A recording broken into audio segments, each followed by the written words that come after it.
Welcome to Speechless. We're live from SPNN in St. Paul, Minnesota. We're glad to have you here. Now we're just about 3 blocks from where about 260 babies were ripped apart from their mother's wombs. And it was interesting in that aspect because I was at an event last night. Human Life Alliance was having their annual banquet, and they send out millions of information about abortion, about pro-life issues to junior high, high school, and college students. It's having a great effect. And I was at this banquet, you know, not one dime was paid for by the taxpayers. And yet you in Minnesota are forced to pay for those dollars. So this is people on their own, sending their message, changing minds, changing lives, getting the truth out about abortion. And in a couple months, we'll have somebody from Human Life Alliance on the show. They have fantastic material. So if you can go to their website, just Google Human Life Alliance and you'll find some great information. So, but also, you know, about life and about having children, having families.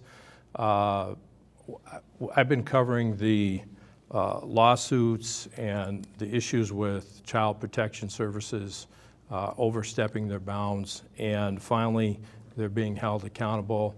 Dwight Mitchell's been on the show a number of times, and he's back again, but we also have a couple more guests where we're going to dig into the press conference and the court case that took place yesterday at federal court, district court, and also, you know, you saw your newspaper. This is the St. Paul Star Tribune. You know, it's right there in the Star Tribune, an article about the court hearing. And a lot of inaccuracies in this. I just couldn't believe it when I read it. I go, whoa, they didn't get this right. You know, what do they say about if you read the news, if you don't read the news, you're uninformed, and if you read it, you're misinformed? I think that applies in this case. So anyway, have a whole bunch of people here, and kind of, we'll just let you introduce yourselves, and we'll start with Dwight. Sure. So, Well, Tim, how are you? Good. Dwight Mitchell from Family Preservation Foundation. I'm the founder of the organization and also of the parental rights group, Stop CPS from Legally Kidnapping Children. And the parental rights group was the one that was in part of this, was it class action? That's correct. That's the Okay. program under the foundation's name. Okay. And then Erick Kaardal. Yeah, I'm Erick Kaardal, and I'm the Chief Counsel for the Family Preservation Foundation and Stop Child Protection Services from Legally Kidnapping, and I'm glad to be here. Good to have you here. And you argued the case. Yeah. That's right, I argued the yesterday. case yesterday. You did a very good job, in my opinion. Thank you. So, and Mel Walsh. Hi, Mr. McKinley. Thank you for having me on. I don't know exactly what my role is. Apparently, I'm going to be one of the supervising attorneys. One of the attorneys is going to help Family Preservation Foundation with its goals and add in my litigation expertise, experience, see what we can do. Okay, great. So, my understanding is you've had some experience with tribal issues or custody or... Well, I'm Native American myself. Okay. And so I've had I've had a couple different cases with Child Protective Services satisfactorily with Native American children. In particular, I'm thinking of the Prairie Island Native American community down there, and they are very protective of their rights. They're very protective of Native American children that find themselves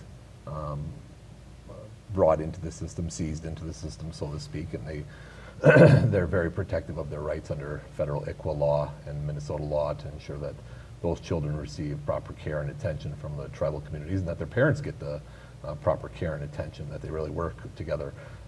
At least in my experience with the Prairie Island community, they do not terminate parental rights, and so they work with those parents as long and through whatever issues they have to get them to keep that family whole, to keep that family part of the tribe and protect those children.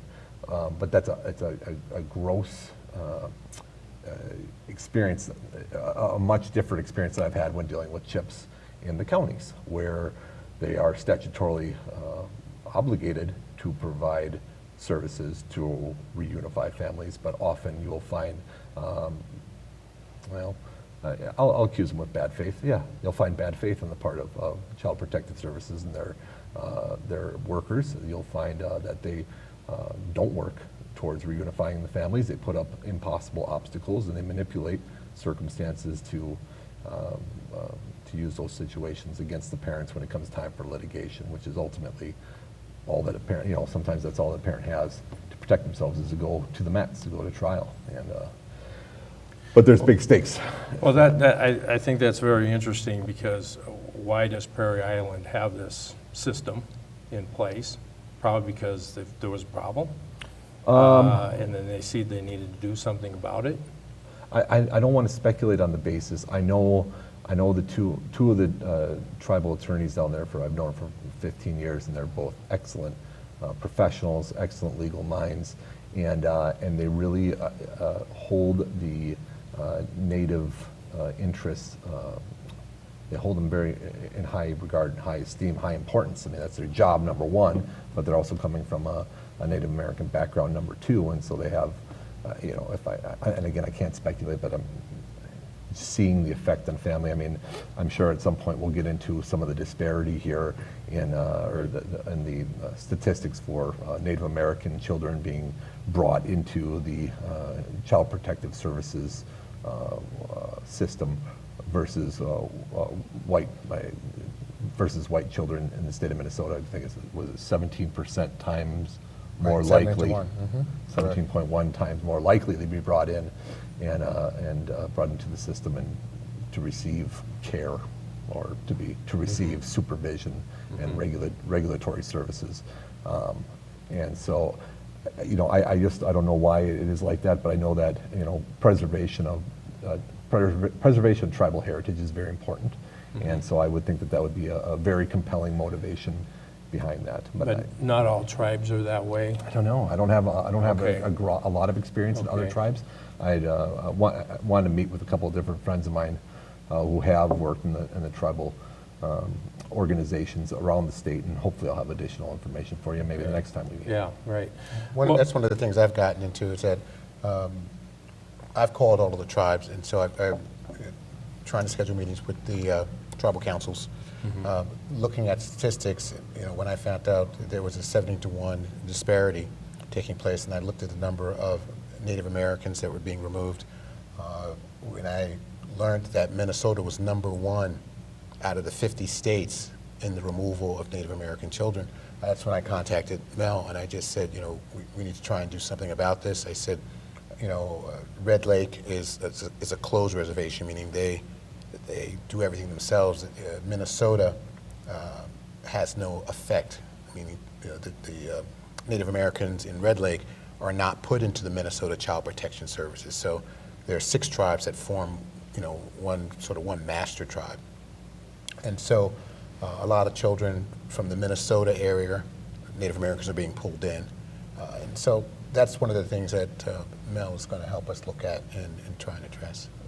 Would you say that they're being targeted, versus, you hear how bad it is for the counties with Child Protection Services, but do you think there's this? Well, it's going the tribal up. community is being more targeted? When you look at the numbers, and I actually do have a slide that we can look at later on. I actually made slides of the Minnesota out-of-home placement, so you can actually see the statistics. People hear us talking about it, but I thought if they had a visual, representation, they would really, sort of understand. When I talk about numbers, I tell everyone, this is on the Minnesota website. They only have 10 years on the website, but I did a 15-year look back, and they have consistently taken over 3,000 African Americans and over 3,000 Native Americans consistently for the last 10 years. It's actually gone up in the last 2 years as it relates to Native Americans and African Americans being removed. And I can't just say it was just them. I mean, low income Caucasians are being removed also. I mean, it's gone up across the board.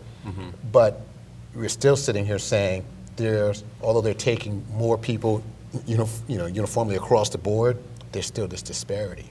of 17 to 1 with Native Americans, 4.8 to 1 to mixed race. And so that's trickery also. When I say trickery, when you look at the page 10 of the out-of-home placement, it says that it's 4.8 to 1, 59% are African American and Caucasian, 54% are Native American and Caucasian. I'm like, well, wait a minute. If you have 1A African American, according to US standards, you're African American, And so if you take the 1,500 and slide it up under the African American column, well, that bumps it over 4,500 people. And if you do the same thing to Native Americans, take the other half, the 54%, and slide that 1,200 across, it takes them both up. So, I'm sitting here saying, well, they've created their own category to skew the numbers so people don't realize just how many African Americans and Native Americans they're taking. Because at any other time, well, 2 or more races. Well, when did that start? I mean, every African American is 2 or more races. Right. My last name is Mitchell. That's Scottish. So I thought so. Yeah, I think that one of the causes of the racial disparities is explained by Dwight's case. The case is both about physical abuse and neglect standards. And so cases where a parent neglects a child or physically abuses a child. And what we're talking about is the standards that the department uses, the Department of Human Services, the Minnesota agency, doesn't require for seizure of a child a substantial harm to be showed. So where there's a substantial harm to be showed, we agree there's child abuse. Those are the cases we're not complaining about. The cases we're complaining about are where there isn't a substantial harm to the child, but they grab the child anyway. The statutory standards are so low that they can grab the child for basically any reason. A parent's bedside manners, as we proved in one case, the parent's manners at the hospital, which we proved in another case, the parent's ordinary corporal punishment, as in Dwight's case. So why do you get the racial disparity in these sort of situations? That is, if you have an explanation where you have an unconstitutional standard being used by the department, and then you have some cultural difference, that would explain the racial disparity. So here, in the University of Chicago General Survey, which has been taken since 1987, every year they ask the question to different people, and then they associate the answers by race. That minorities answer the question at a greater rate. Does a child who's been very naughty deserve a good hard spanking? And basically, like African Americans are 11% higher on answering that question affirmatively than whites, including Hispanics. So, okay, so if they use a constitutional standard, boom, we've taken care of 11% of the problem, or whatever it is. And the point is that when the government violates the Constitution in a consistent way, then you can identify that'll hurt African Americans, that hurts American Indians, well, then they should even more quickly fix it. And every year they put out this report, oh, we're terrible, mea culpa, there are racial disparities. Well, then fix your unconstitutional standards that mitigate the racial disparity. I mean, it's so obvious. And what this basically shows is the establishment doesn't really care about people. They'll report on racial disparities, and then Dwight raises this issue, well, you're using unconstitutional standards that are creating racial disparities. Well, at least let's fix the obviously illegal things causing racial disparity. And they say, no, Dwight, you're a bad person. Right. Erick, you're a rabble-rouser. This isn't an association of plaintiffs, it's something else. When there were authentic victims in that crowd before the courthouse, every other person was a direct victim. Usually actually every other person was a mother who had lost a child.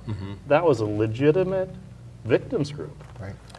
It was horrific. I mean, the people in that audience were suffering trauma from losing children recently.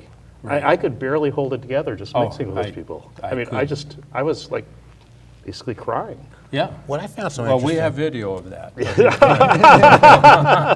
But I was behind the camera crying too. But great. What were you going to say? No, one of the things I find so interesting is that, they say that our association doesn't have standing, but I'm like, well, if you look at the NAACP and ACLU, they were all victims. The NAACP, their whole background was based upon, the African Americans being victims, and they've taken so many cases to court, and no one's ever said, well, you're victims, you're zeros, you don't count, you can't bring a case, you have no standing.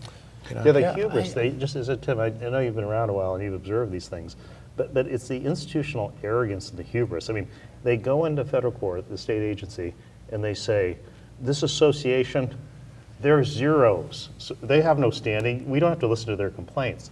And I thought that was just so outrageous. I moved back to Minnesota to be with here because Minnesota's a nice place, and that wasn't nice. No, well, this standing issue, of course, always is one of the first things that gets brought up. But why in the world did they even attempt it? You know, that's what was getting at me. Of course, I see attorneys doing that and defendants and whatever, prosecutors, you know, doing things just because it's there and it pushes things out. But I just couldn't believe that they even were saying all these people didn't count. Well, Dwight and I talked about that today, and we had a real heart-to-heart conversation. It's very disturbing because you assume that that department's my department.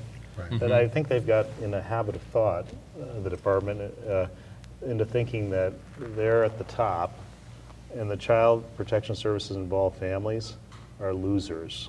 Right. And this is just too much of a existential threat. It's like, well, wait a minute. The losers are saying that we're doing something wrong. That's not correct to our worldview. The losers are always losers.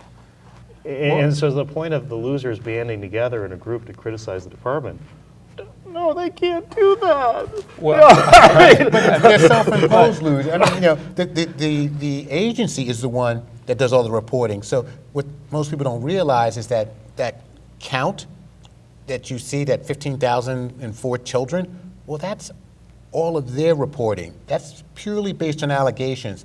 I've been trying for weeks to say, tell me what the outcome is after you go to trial. I mean, you know, what is the outcome? I can't get that. I was told last week, I received a letter saying, well, we don't carry that information. I'm like, how can you not carry it when you bring the children into foster care? They said, well, you're going to have to go to the judiciary and now have to file a Freedom of Information Act to the judiciary to try and get this information. And I'm just like, okay, you know, but you're saying that I'm a loser. Did the judge say that? I'm going to take my case, for example. You know, the first thing that came out of the well, they tried to make you look like a loser in that thing. Right. I mean, and false information too. When you, Yeah, not, you should not cover- even talking about Trump, but we're talking about false news. Fake news. I'm like, you had a judicial ruling on my case. There was no, the judge heard it, the judge saw all the evidence, and he ruled, and he spoke to it. For you to come in and bring in allegations, well, the police officer said this. I'm like, right, the police officer told that to the judge saw the evidence, and the judge made a ruling. And the judge's ruling had nothing to do with what they were trying to say or what they were trying to portray. You know, and so I found it fascinating because if you look at what Judge Spicer said, and I actually, made a slide of that. Judge Spicer. Yes, Sorry. Richard Spicer. Well, Richard He's on Spicer. my wall of fame for bad judges, but anyway. Well, he's on mine for good judges. That's how it goes. That's how trial lawyers work too. It's one of your last result is what Right. there was. Yeah. Well, I mean, one of the things he said, which was really interesting, is that when he did my opinion, and so he said, well, the record should reflect that these kind of cases are interesting because what is reasonable for one parent may not be reasonable for another. There are gray areas. Having the motion to grant a felony in this case made me feel bad for Mr. Mitchell because, of course, I had him in CHIPS and he was very compliant. No prior records, nothing wrong. I can't say that I agree with the manner of his treatment, but different parents have different philosophies. He may not agree with the way I treat my children.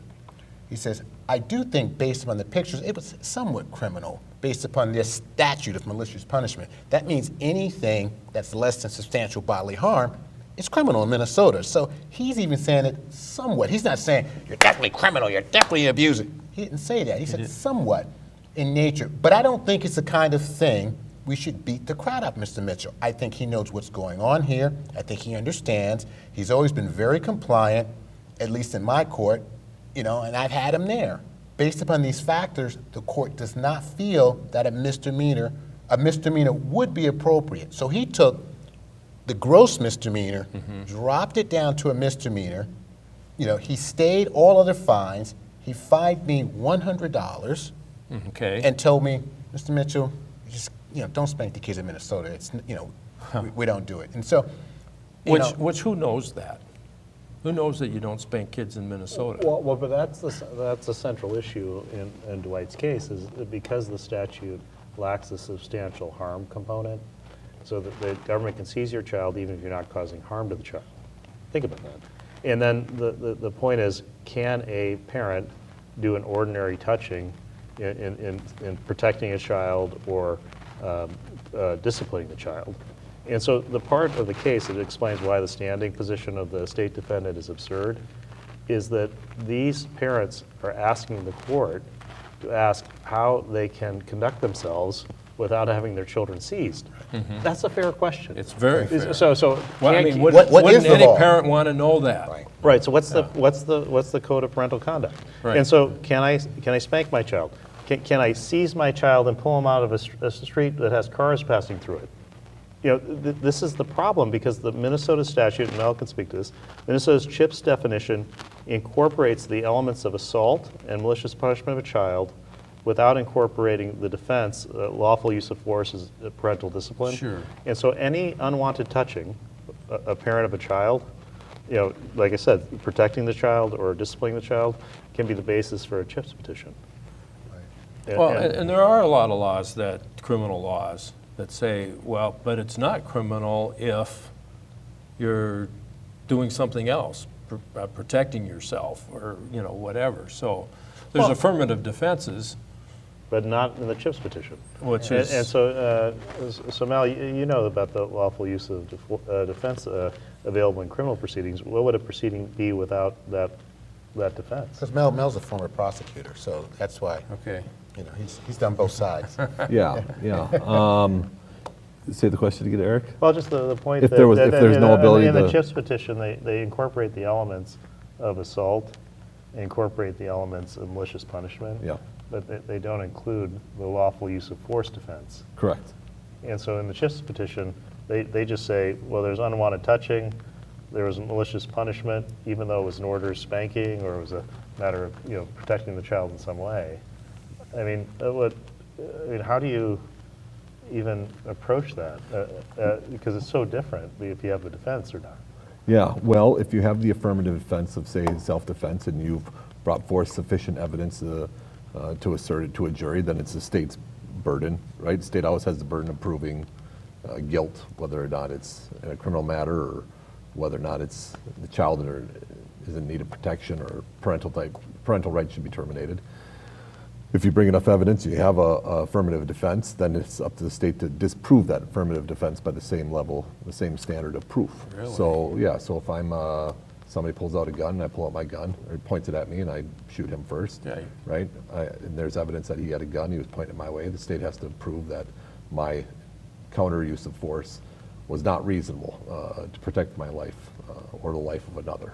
And they have to prove that by proof beyond a reasonable doubt. So it's not just that I killed him, but that my use of self-defense wasn't reasonable by proof beyond a reasonable doubt. When that's not available in child protective service proceedings. So you're already dealing with a lower standard. It's clear and convincing evidence. Whether or not the child's in need of protective services, clear and convincing evidence. Whether or not the parental rights should be terminated. So it's already a lower standard, which is concerning when you're dealing with something as fundamental as parental rights. Because the U.S. case law is that parental rights are very high, not at the highest level, but next to it. Well, what I couldn't understand, it's funny you should say that, is that, and Mel can speak to this, they offered me an Alford plea, which in essence, I'm pleading innocent. I'm pleading guilty, but I'm maintaining my innocence. And I was doing that, because I needed this case to be over so I could go to the CHIPS case and get my kids back. Right. So I'm like, if I'm pleading innocent here, if I'm maintaining my innocence, meaning I'm like, I did not abuse my children, but I'm trying to close this down so I could go get my Right. children from the CHIPS side. Right. I was having a hard time understanding why they were saying, well, but you pled guilty. I'm like, no, I didn't. I maintained my innocence, and I went over here to get my children. Yeah. Alford pleas are, they're one of those, what would it be? Kind of a mythical creation. It essentially it allows a person to enter a plea of guilty while maintaining their innocence. Essentially saying, Judge, this prosecution has this evidence that we agreed would be admissible at trial, so there's no issues with this evidence coming in at trial. And if this evidence was introduced at trial and a jury heard it, it may very well be that a jury would find this evidence meets the standard of proof by proof beyond a reasonable doubt. However, I'm not admitting guilt. I'm not admitting that I caused this substantial harm or even less than substantial harm against my child, rather than I was disciplining him appropriately. But it could very well be that a jury would find that no, that you have violated the law. So an Alford plea is, it allows, I don't know, I guess I could pull up the case law on it, but it allows the defendant to say, this is the evidence that's coming in at trial. It would meet that standard of proof beyond a reasonable doubt. And then you can go forward with a guilty plea without admitting guilt. So you have all that legal definition, but as a person sitting in that situation, like Dwight, I've been in that type of situation, and I'm going, okay, we can go to trial here, and I got this thing to do tomorrow, but if I do this Alford plea, $100, $50, whatever, Done. I'm out the door, we can move on with life, and that's what I'm thinking. I'm not thinking, they don't even have enough evidence against me. But I can walk out of the door for $50. You're not just thinking that. You're thinking, I've got a charge here with a very zealous prosecutor who thinks that I can't spank my child without going to jail, and they want to put me in jail for 365 days, right? Because it's a gross misdemeanor. That's what the penalty is, 365 days in jail and a $3,000 fine. I'm going to have to pay $10,000 to $20,000 for a criminal defense attorney, sit in front of a jury of 6 people that I don't know. I'm an African-American individual down in Dakota County, where it's not always comfortable to be an African-American individual in Dakota County in front of a jury that's typically a jury comprised of white individuals from the rural area. Don't get me wrong, I used to live in Hastings. I love the town, loved living there. It's great, and I love the people I worked with. But it's not a comfortable place to be, or to be in a position of having these peers in the community judge you. So you don't feel that you're in a fair situation to begin with. You don't see your face or your color represented very broadly in the area. You don't see your color or your face represented very broadly in the population that's judging you. You have an overzealous prosecution that has no comprehension of the disciplinary traditions in your family, much less an African-American family, or holds your family or your African-American families in such disrepute that they believe that it's all criminal to punish your children in that way, and they want to put you away from jail for a year. You got another kid at home that relies upon you, or 2 kids that rely upon you. You're already in the middle of proceedings to try and get those children back. That's a very, very scary place to be in. Very scary. And to have the power of the government bearing down upon you with the venom dripping from their teeth and the expectation they're going to throw your ass in jail, pardon my language, for a year and get as much time as they can. And all you got between you and the bars is one black robe sitting up there on the bench who doesn't really feel like, they don't really care what's going on. They're just calling pitches or calling strikes and balls. And it's not a good place to be whatsoever. What was so interesting in my situation is what Mel said perfectly described where I was at. And my sole thought, and I told Judge Spicer, and if someone reviews the transcripts, I'm like, I need this to be over so I can get my children. They won't, work on the CHIP side, until the criminal side is completed. And so I said, I need this to be over quickly. And so it was Judge Spicer who offered me the Alford plea from the bench. So, that's like a unicorn. This is a man, no, because they don't. I mean, most of them like, I'm in jail. We all see it on TV, what happens. But, I sat here with this overzealous prosecutor, trying to throw me in jail. And Judge Spicer looked at everything, looked at the evidence, police reports, spoke to people, and made a decision. He says, I'm going to stop this. This is wrong. This man, who's had, no criminal record, never been in trouble with the law. He spanked his son, and now we're trying to put him in jail. Or the prosecutor's trying to put me in jail. So he stopped the whole proceeding. So we're sitting here saying, well, if I was this demon who deserved to be locked up, and they lock us up for a lot less, I can steal a pack of chewing gum. I'm in jail. agree too. You know? So you sit here and you're like, well, why would he do that? Why would he tell everyone, I'm stopping this. I'm giving this to Mr. Mitchell. Here's $100. I gave you my opinion. I saw all the evidence. Somewhat quasi. I don't agree with it, but it's not the big thing that everyone is trying to make it out to be. And so this was adjudicated. So you sit here and you have all of these people saying, oh, but you pled guilty. I was like, well, you didn't read. And I said, you didn't read what the judge's opinion was or why he made his decision. Well, and that's what the Star Tribune did. They came out and gave misinformation about what took place. Yeah, that's a non sequitur. And remember, principally, so it's out of sequence here, that the criminal proceeding led to the resolution led to the civil proceeding, Right. and that's where Mr. Mitchell was abused because this $100 incident led to him being separated from his one son for 5 months, his other son 22 months, for something that a judge said was a $100 incident. And so if you'd imagine Mr. Mitchell going through that and then battling his way and eventually winning his back, and then we bring a lawsuit that this would never happen again to anyone. We want to know if we can do ordinary spankings. And the government's response to our claim that their statutes don't have the substantial harm component, and so people are wondering if they can spank or do some sort of benign neglect with their children. And then their response is, Dwight admitted guilt. That's a non sequitur. That doesn't make any sense. And then you look at Dwight, you were showing me earlier, that they spent like a day, the Department of Human Services, doing a one paragraph response to our lawsuit. They must have had the lawyers preparing it. And they did everything in their statement except address the point. Why don't your statutes require substantial harm? Because if they did, then you would avoid all these unnecessary out-of-home placements. And so, what are the people of Minnesota getting? I mean, why would you want legal kidnappings? I mean, they're saying it's like the Affordable Care Act. It was explained to us after the promise wasn't kept, the premiums would go down, that the increased premiums were a feature of the Affordable Care Act, right? And so one of the features of our child protection services is we take your children and put them in foster care for no reason. And then they try to convince us, no, this is good. Right. That's every day now in the papers. Right. This is good. We're good. We want to legally kidnap these kids. No. It's acceptable. It's the norm. Right, it's the norm. Well, yeah, and so because we do it, it's good.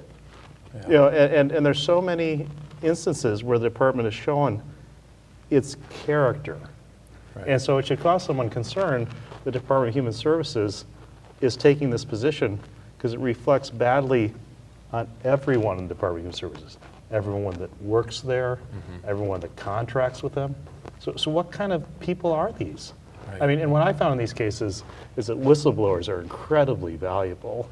And we started having the whistleblowers contact us, and there's so many people working for the Child Protection Service agencies, the counties, who know these things are going on, but they want to keep their jobs so they won't talk publicly. People inside the system. Right, and so your program is so important because if there are people in the counties who are witnessing these types of activities, they should contact us and we'll provide protection for them so they can come out. Right. One point I wanted to make that Eric mentioned yesterday that I think was lost in a lot of people in his oral argument is he said the state of Minnesota isn't serious about corporal punishment at all because it's legally authorized to use corporal punishment in private schools in the state of Minnesota. So it's okay for a stranger to spank my child. But the parent, as a parent, I can't spank my child. And when you spoke to that, I don't think a lot of people actually really grasp that. They're like, wait a minute, so it's legal for a complete stranger to spank someone's child, but their own parent cannot? It was the first time they heard it. And you have to process it. Right. That doesn't make sense. Yeah, the other thing, the U.S. Supreme Court has found that it's constitutional for public schools to use corporal punishment. And recently, there was a case I read in the newspaper in Missouri, some kids had been naughty, and the choice was, 1 hour of detention or 2 paddles, and they chose the 2 paddles, which I think is wise, because you can do something with the rest of your time, right? Exactly. You know how many people execute their sentence? A lot of people do, because it's over and I'm out. Right. No probation, no parole, whatever, I'm gone. So we got some video. So Dallas, the first video after post-hearing. No. Post-rally. SP. Was the Why you get that together? Okay. We're here today at the No, that's not it. federal courthouse in Minneapolis That's not it, to hear a Dallas. case. Come back here. We'll get it. Was it here It in should, St. Paul or it Minneapolis? should be one of the longer ones. Anyway, okay, we're going to have to go on. Another thing that happened in that hearing, let me know when you get it. Thank you Okay. everyone for coming. We had a very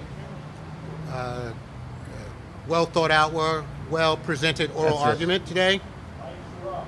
We thank all the parents for coming down to show their support for the changes that we're trying to enact in Minnesota. Erick presented a wonderful argument for our side as it relates to the unconstitutionality that we're trying to address and change for all the parents of Minnesota. I think he made compelling arguments on why evidence needs to be presented up front before children are unnecessarily removed from the home, and I look forward to Judge Wright's decision, hopefully in our favor. To that end, I will let Erick explain a little bit more about the detail that transpired in court today. And thank you all the parents for coming out to support what we're trying to do. And we hope to affect change for all of Minnesota. Thank you. My name is Erick Kaardal, and I represented the association and these association members. And speaking on behalf of the association, we're furious. The state of Minnesota, the Attorney General's office, the Department of Human Services took the position that these people are zeros. Each of you, you're zeros. You can't bring your claims in federal court. You can't challenge the unconstitutional standards. What the hell is going on with this state agency? These people are wailing. They're crying about losing their children permanently or temporarily. What's wrong with you? What's wrong with the Department of Human Services that you're doing this to these people? You're grabbing their kids without any constitutional basis and you're keeping them, some of them permanently. This state agency better wake up.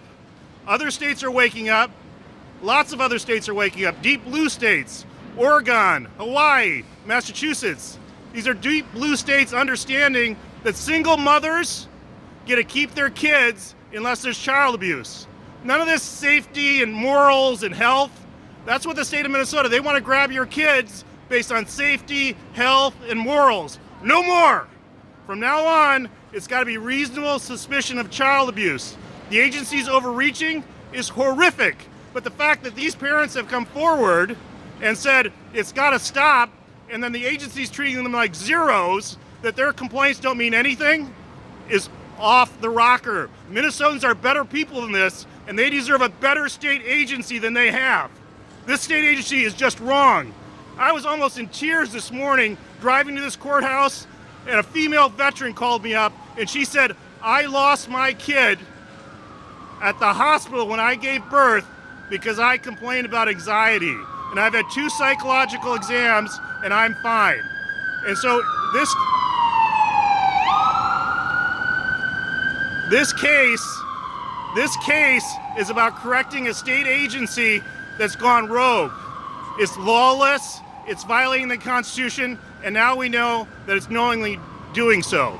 So this hearing was very important, but believe me, this association, this is the first step. If they're going to dismiss this case, guess what comes next? Another case. If they're going to dismiss another case, and another case, and another case. And I know that lawyers in the courtroom tend to make these things boring, right? It was kind of a little, everyone's going to say it was a little bit boring, but the point is that it doesn't matter how many lawyers you have, it doesn't matter how good the judge is, If the statutes on the top are messed up, not requiring a reasonable suspicion of child abuse, substantial harm to the child, you're going to lose, and you're going to lose badly. We don't care if you have a government lawyer. I've told many of you these standards are so low, I can't help you. I can't go into court and win because the standard's so low. And so now it's identified. It's a little issue, right? It's a little issue. These statutes should say not that they can seize your child for the health and safety of the child. It should say they can seize your child if there's reasonable suspicion of child abuse. They're regulating parental manners. They're regulating bedside manners. They can't regulate manners. They can only seize your child if there's been child abuse. That's it. And so we narrow that down. So all the child abuse cases, all right, fine. But these cases we're talking about, there wasn't any child abuse. So if there isn't any child abuse, then there shouldn't be any seizure of the children. We're really excited. I can't tell you how excited I am about you people and your claims. And I can't tell you how offended I am. I can't tell you how offended I am. And I apologize to you because I'm a Minnesotan. I apologize that my department, it's my Department of Human Services that is treating you like zeros, right? I apologize to each of you that my Department of Human Services is treating each of you like a zero, like your complaints don't matter. You don't have standing to come to federal court and say, fix it. They're saying you can't even say that. That has to stop because this is, after all, Minnesota.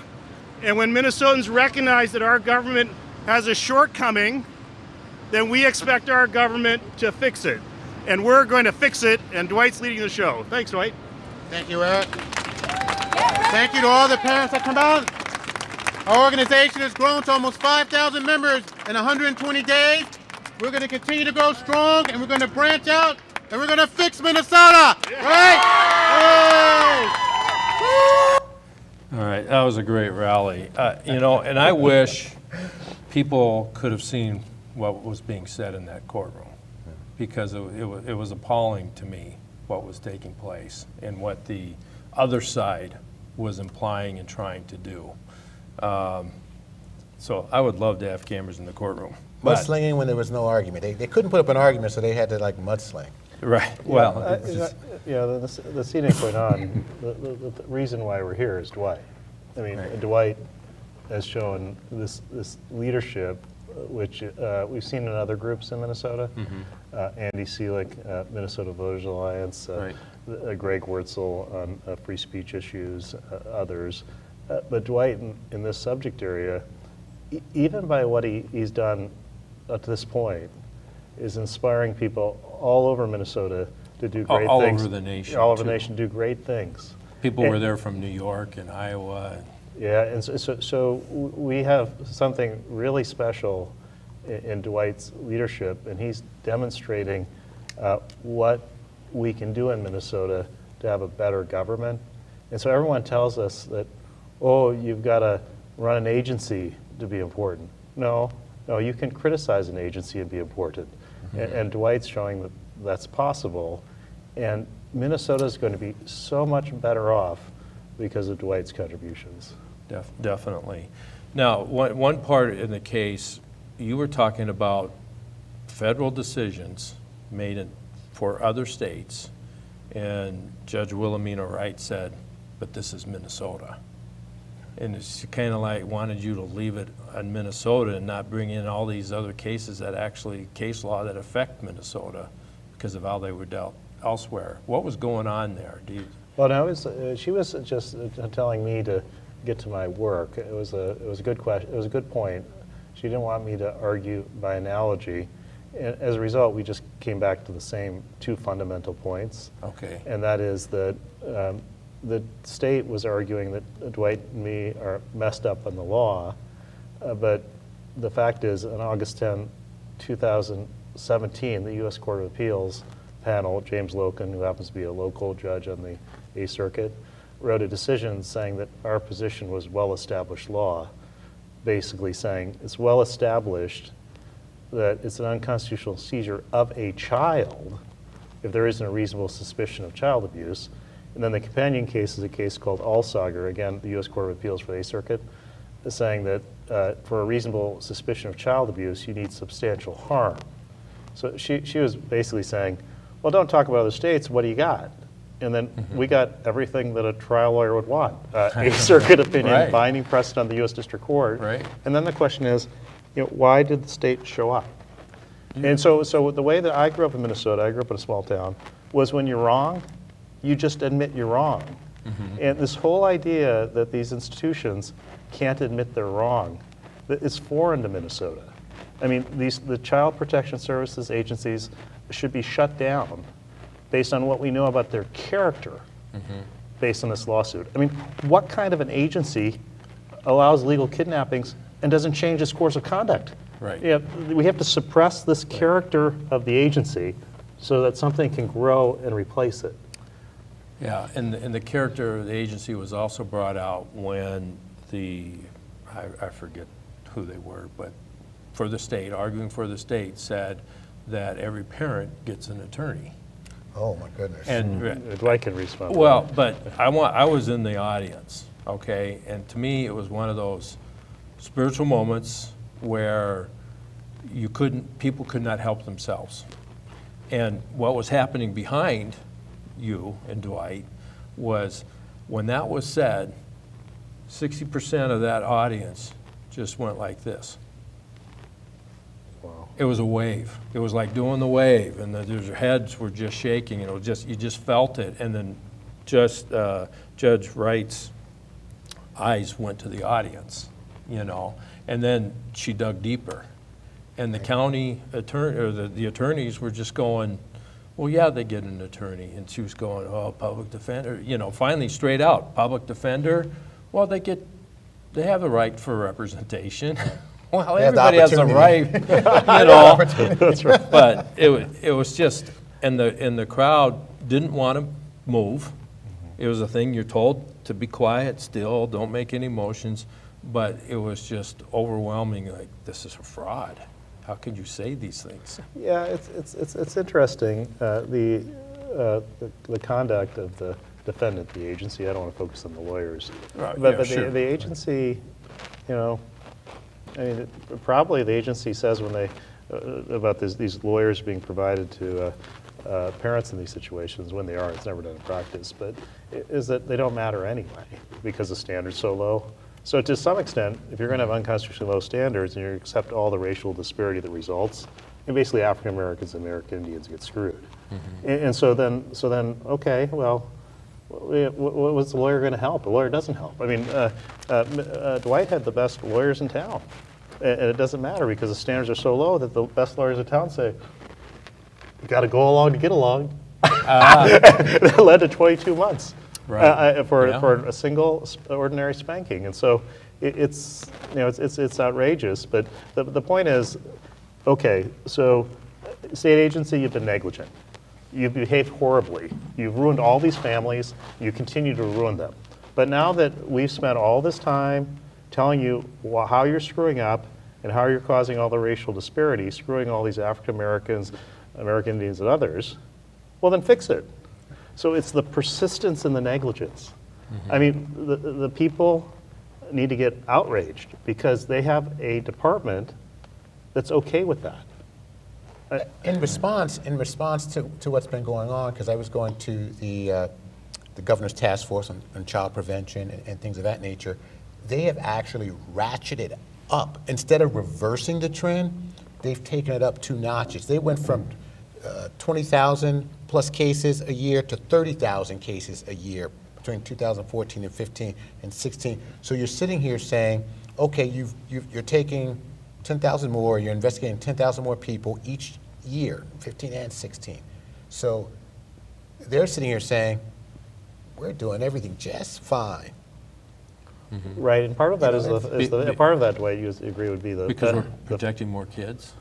No, because they're getting more money. Yeah, the federal funding. I thought, Dwight, you want to talk about the federal funding. Well, it's kind of interesting because, if we look at the disparity, if we look at some of the slides, I don't know how much time we have left, but About 9 minutes. 9 minutes. Not going to get to those slides, but if we actually look at the slides, what's kind of interesting is that yesterday, Eric and I were talking, and Michael Beckett, who is the Associate Director of North Carolina? Yep, the North North Carolina Department Carolina. of Human Services. He actually said, and I wish I had the quote in front of me, but he actually said that, for too long, we've known that separating children from their families causes trauma.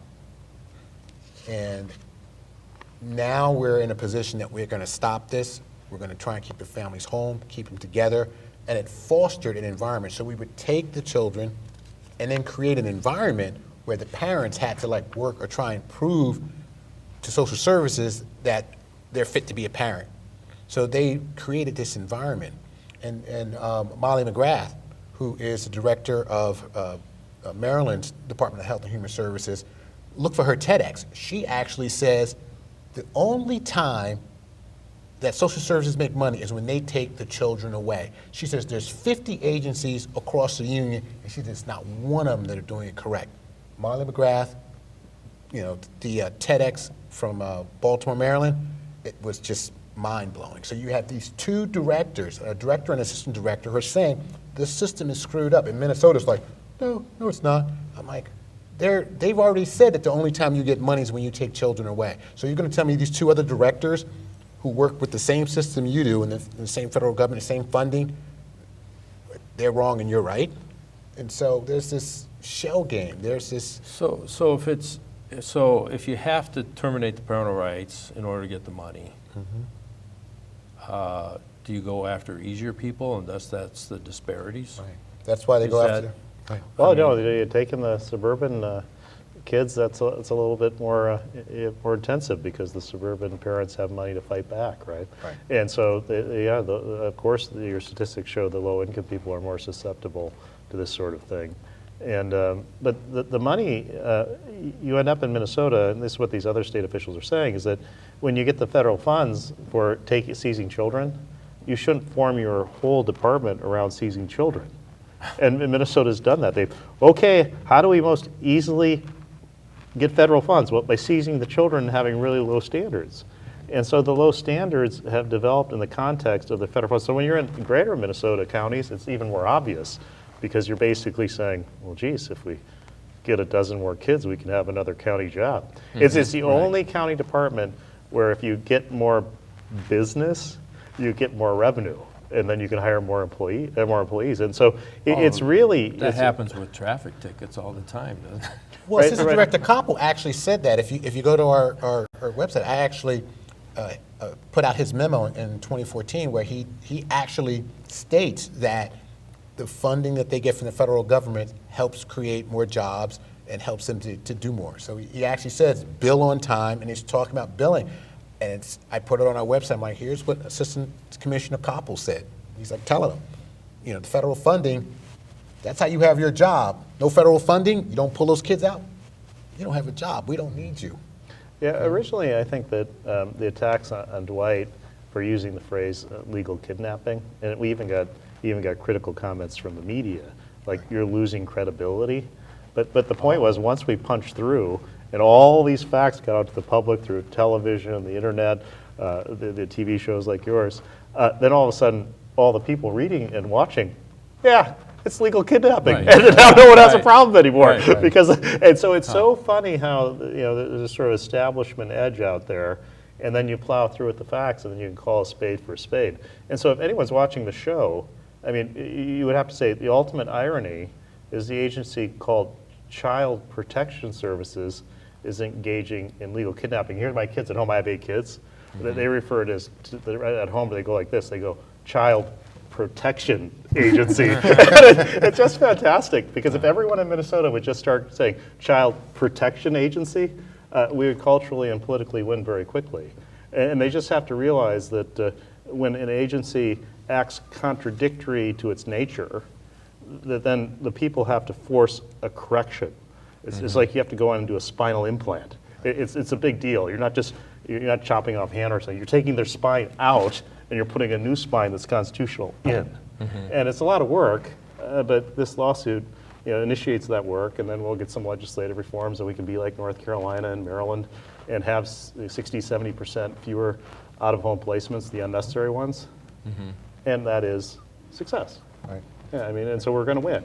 You can't spend 400,000. So they you know, and I have this memo also, and it was actually in the newspaper, and I found it just humorous that Commissioner Piper was like, we're going to put $400,000 into preventive maintenance. So, you know, Right. And I'm like, it was this big thing. We're going to put another $400,000. I'm like, yes, but you're getting $5 billion on the backside. Why don't you take $1 billion and put it up front? Why don't you, you know, disseminate the information? You send me a ton of flyers home from school. I get so many things home from school. Guess what? On the first day of school, have the teacher give my child a flyer, or you send me a flyer and say, here's what constitutes abuse in Minnesota. Black and white, right out there. Tell the parents, if you do this, we're going to come knocking. But no, they don't. They actually, you know, hide this. They, you know, like if you really wanted to be transparent, if you really cared about the families, if you really wanted to protect, you really wanted to stop, you would send flyers home. And guess what? You could send flyers to all the schools in Minnesota for less than $400,000, but I guarantee you they didn't do that with the $400,000. Yeah. You know, so these are some of the things that, you know, we're speaking about. Some people say, well, they're doing it for the money. I'm like, it's obvious. If you spend $400,000 on preventive and $5 billion on foster care and things of that nature on post, I'm like, you're not trying to fix it. And this has been consistent for 15 years. The disparity has been known for 15 years and longer. And so they actually had laws in place to prevent, you know, to try and combat disparity. At one time, the forefathers, before the current administration, they enacted the American Heritage Act in 1973 because of the disparity in the foster care system. Then they repealed it. Then they had an American Preservation Act that they repealed in 2010. So now the families, you know, not just minority, but, you know, Caucasian families, no one gets these things any longer. And so I'd sit here and I say, well, you're not serious. As a matter of fact, you're doing the exact opposite. And then, you know, you're saying, well, you know, why are the people calling you like, you know, demons and, you know, blah, blah, blah, blah, blah. And I'm like, it's obvious if you just look at the legislature, look at what they've repealed, and look at what they're doing, look at what they're spending on prevention and post, you know. We're out of time. Oh, really? Oh, my. So, right? How much time we don't? Well, we got to wrap up. So, going to cut it there. Come back. Remember, if you don't stand up for other people's liberties, who's going to stand up for yours? And good men don't do nothing. God bless. Have a great week.